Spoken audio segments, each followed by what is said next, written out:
Minisiteri y'abakozi ba leta n'umurimo iramenyesha ko iminsi ikurikira azaba ari iminsi y'ikiruhuko rusange.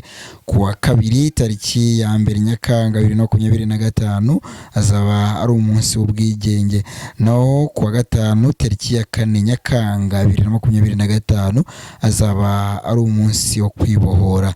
Minisiteri iramenyesha kandi ko guverinoma yatanze ikiruhuko rusange ku minsi ikurikira: ku wa gatanu tariki ya 2 Nyakanga 2025 ndetse no ku wa kane tariki ya 3 Nyakanga 2025. Akazi kazasubukurwa ku wa mbere tariki ya 7 Nyakanga 2025.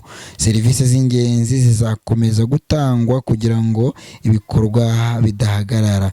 Turasabwa kwizihiza iyi minsi mikuru ikomeye mu buryo buboneye kandi butekanye. Tubifurije iminsi mikuru myiza.